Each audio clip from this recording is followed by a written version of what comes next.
prepared yet. You need to try and pick off the units as. Look at the shields on the mark. Oh my god, the ball's gonna take him.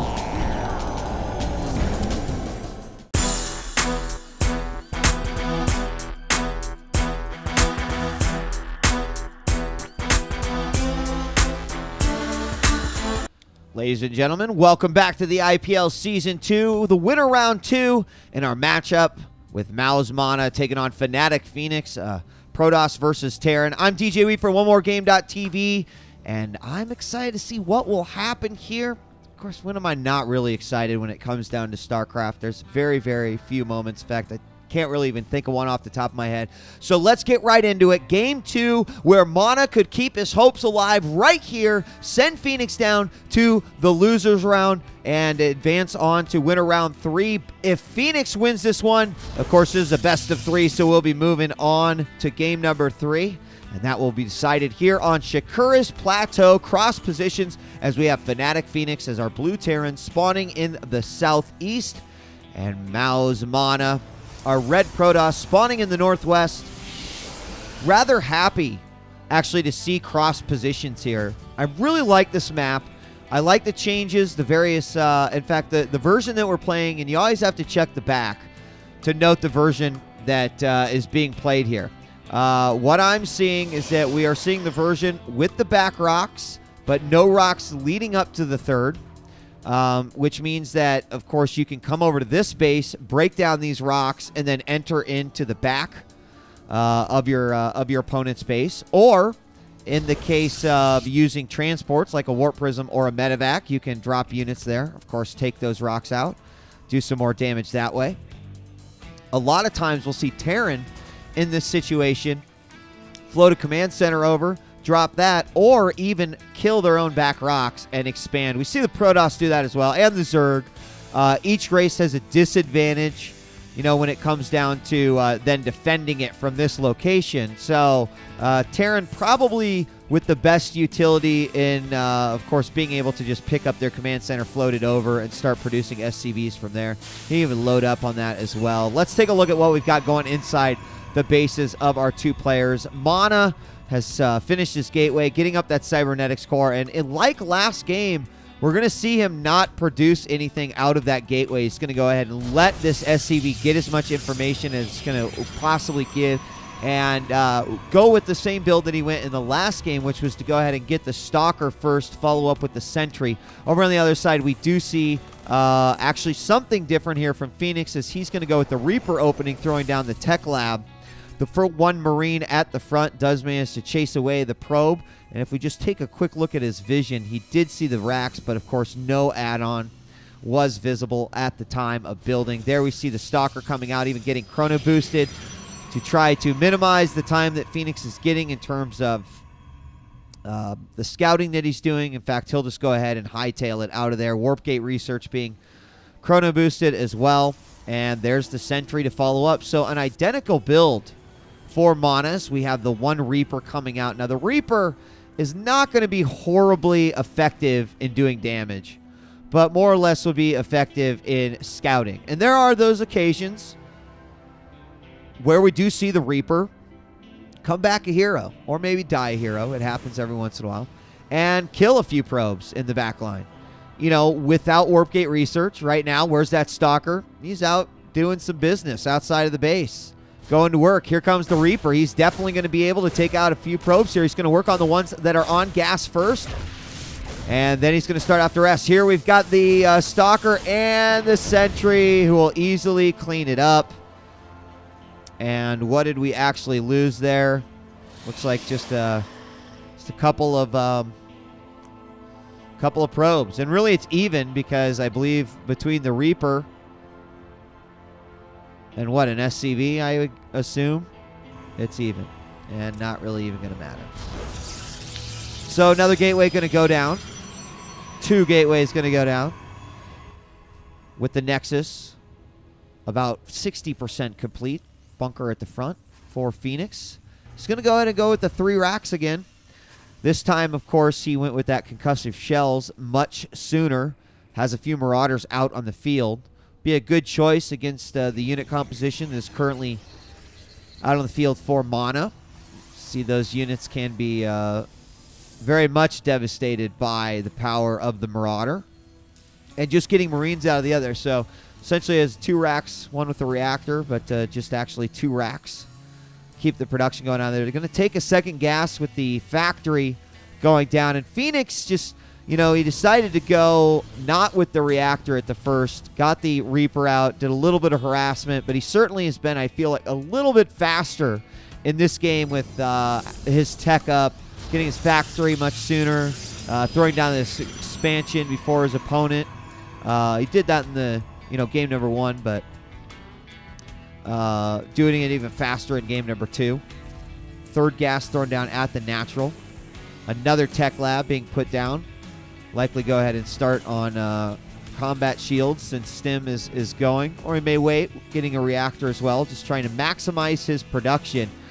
Meanwhile, just off of these 3 gates, have not seen a robotics facility or any sort of stray from that tech. Twilight Council or forges or additional gateways or anything. Just keep a close eye on Mana's base as the engineering bay is going to go down at the front. This will also help make a wall just in case. And it's a high hit point building. So if you're fighting at your front, your enemy's not really going to want to be targeting that unless they have a free ride to do so. And there's the... I said we did not have a robotics facility. And we must. I'm just an idiot. So it's right there. And that would be because the robotics bay is up. So I'm going to open my eyes for the rest of the game here. And we'll see what Fenix is going to do. If he'll answer earlier against the Colossus. He's getting out his medevacs right now. In the previous matchup, we saw him go for some drops. Those drops were stopped pretty effectively by Mana. You can see that he's well prepared for a Terran opponent. Proxy pylon being thrown down here in the southwest base for Mana. Can give him some field reinforcements if he needs to. Not sure if an observer was lost there. Nope, those rocks are always there. But he does scan for reasons I do not know. And we do have an observer coming out, so it's very possible.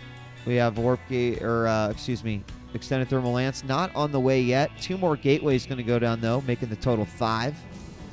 More units being warped in from a potential drop location, and it is good timing. Not sure if he actually scouted that with anything, but hold on. At the same time, we do have a little attack from the front.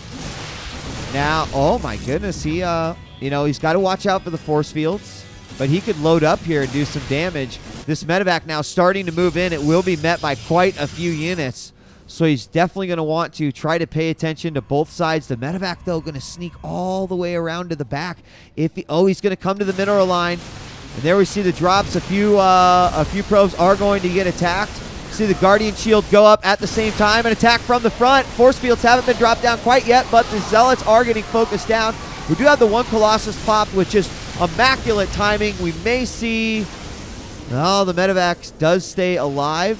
So everything will let's see. Did he... Nope, he lost everything here at this drop, and that really was not important because the bigger deal was the attack on the front. Had he broken through there, he would have been able to do some good damage. First Colossus coming out, that of course saved him. He's got a second one on the way. So do we have Fenix production? We have immediately a missile turret being constructed by Fenix. Ooh, and a little exchange that Fenix did not want to have happen in the middle of the map. He loses a few units to this roaming army. There we have the Vikings now out. And the third going down in response to this third, which is well underway for Fenix, staying ahead of the economic game. In fact, we take a look. We've got our worker count about the same, but the income, obviously, with having 3 orbitals is going to be quite a treat for Fenix. Observer will spot this, however. And the upgrades now starting around the 13-minute mark for Tosh, as he's got his double forge building with the Twilight Council on the way as well. He's almost duplicating exactly what he did in the last game. Very close. Some very minor modifications to his build.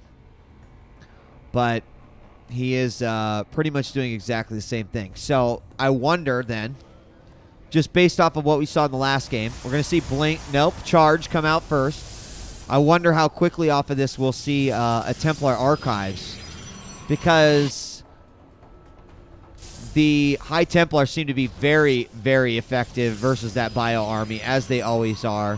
However, with two upgrades and also Blink on the way, he can't spread himself too thin on his upgrade track.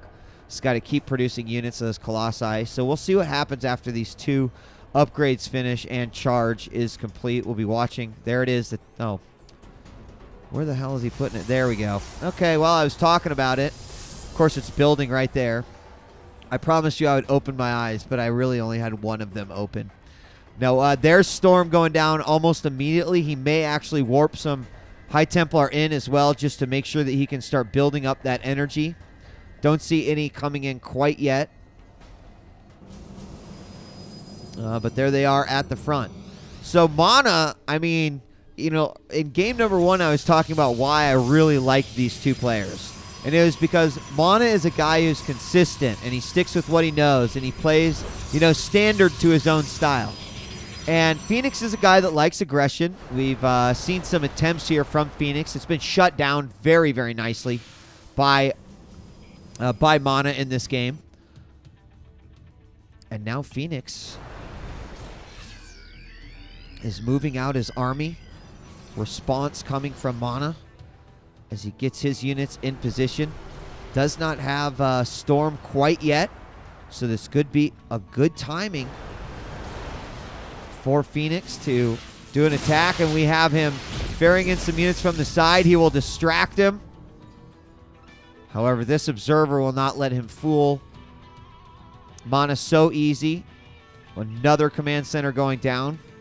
And this is an interesting position for Fenix to be in, because he can deny another Nexus right here if he keeps it, but he could force a fight, which I'm not sure that he totally wants. We have +2 going down on both armor. Uh-oh, Storm moving out. Oh, and there's the first Storm drop down. Second Storm drop down. Bio will split up quite nicely, but a third Storm drop down at the front. All the Colossus do fall but one. It will finally go down as it is focused, and he might snipe those High Templar. They're moving in. They do not have the energy quite yet. Yes, he takes out 1, 2, 3 of them, and that will actually change the course of this game, as more sentries will fall, and the power of the Marauder, and more importantly, all these medevacs. Of course, the great counter for that, the Zealots do come out, but a nice trade. Of course, I do believe that Mana can reinforce a little bit quicker. He's got 5 Marines, 5 Marauders on the way, but he cleans that up. And really, really the big loss there was the fact that those High Templar were sniped down. They were controlled into the middle of the battle. And he's going to take out this Nexus. Ghost will go down as he's the first target. The medevacs could pick up. There's only the single, although the feedbacks could come out as well. Is he going to drop the Storm? I'm not sure. Yep, there's the Storm to take him out. Nexus rebuilds, as he'll also build another one here. Not sure. I do not think that the medevacs found it. Taking a look at the standing armies of our 2 players, and we see the Terran army at a much higher supply unit count, as all the very expensive Colossus did fall in that battle. He's trying to get them back, but had to bring out the High Templar as well. He needs to get the energy up on those. He will absolutely need the High Templar. Now, another big deal, looking at the unit tabs, we have only 1 Ghost out. Oh, the horrors! As 2 Storms, preemptive Storms, immediately turning that guy into an Archon.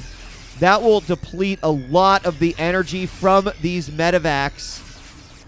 And while it was the High Templar who started with the, I'm going to preemptively storm you, It looks like we're going to have the Ghost do the exact same thing, and he does not hit a whole lot, but he hits the most important target, the High Templar. That all goes down, and this may be GG. As we have the Terran, focusing down that Colossus. Now we'll take out the Natural Nexus. More storms drop, but it is going to be too little, too late, as Fenix stays alive in the winter round 2, tying this series up 1-1, and there it is, GG. As we are going on to game number 3, folks. Don't go away, because we'll find out the conclusion to this matchup between Mana and Fnatic Fenix, our Protoss versus our Terran, coming up next year for the IPL Season 2.